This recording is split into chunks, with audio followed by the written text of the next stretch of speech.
మన గౌరవ ముఖ్యమంత్రి నారా చంద్రబాబు నాయుడు గారు స్వయంగా ఒక వ్యాసం రాశారు. తల్లికి జేజే, తండ్రికి జేజే, గురువుకు జేజే అని ఒక పుస్తకం ఉంది. ఆ పుస్తకంలో బహుశా నాకు జ్ఞాపకం ఉంటే 3వ వ్యాసం అనుకుంటాను. ఆ వ్యాసంలో ఆయన ఒక విషయం ప్రస్తావన చేశారు. వాళ్ళ అమ్మగారి పేరు అమ్మಣ್ಣమ్మ గారు. ఆవిడ చిన్నతనంలో చంద్రబాబు నాయుడు గారిని పిలిచి ఒక కథ చెప్పారట. ఒరేయ్ నాన్న, మనిషి కష్టపడాలి. ఎందుకు కష్టపడాలో తెలుసా?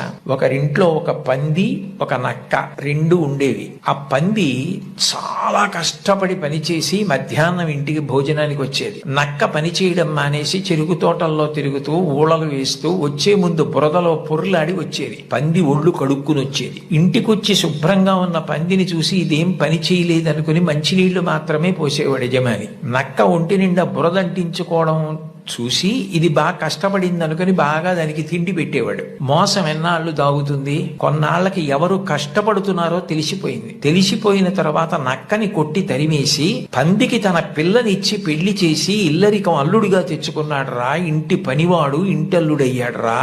కష్టపడిన వాడు వెనక్కి తిరిగి చూడడు జీవితంలో. కష్టపడడం నేర్చుకో అని మా అమ్మ నాకు చిన్నతనంలో చెప్పింది. మా అమ్మ చెప్పిన కథ నా జీవితానికి దిశానిర్దేశం చేసింది. ఆనాటికి ఈనాటికి ఏనాటికి నాకే కాదు మా ఊరంతటికి అదే భగవద్గీత. నేను యథాతథంగా ఆయన వ్రాసిన వ్యాసంలో మాటలే చెప్తున్నాను. ఆ మాటలే నాకు స్ఫూర్తి. ఇప్పటికీ కష్టపడడం నాకు అంత సంతోషం. ఆ కష్టపడడం అన్నది నేను మా అమ్మగారి దగ్గర నేర్చుకున్నాను. ఆ కష్టపడే ఇవాళ ఈ స్థితికి వచ్చాను. నేను ముఖ్యమంత్రినైనా మా అమ్మగారు మాత్రం మా ఇంట్లో గట్టిగా 3 రోజులు ఉండడానికి ఇష్టపడేది కాదు. మళ్ళీ వెళ్ళిపోయి ఆ నారావారి పల్లెలో తెల్లవారి 5 గంటలకి లేచి గొడ్డు గోద పొలము పనులు అవి చేసుకోవడం, ఆ కష్టపడ్డము ఆవిడికి ఎంత సంతోషము అని అమ్మగారి ప్రేరణతో తాను ఎంత వృద్ధిలోకి వచ్చారో వ్రాసుకున్నారు.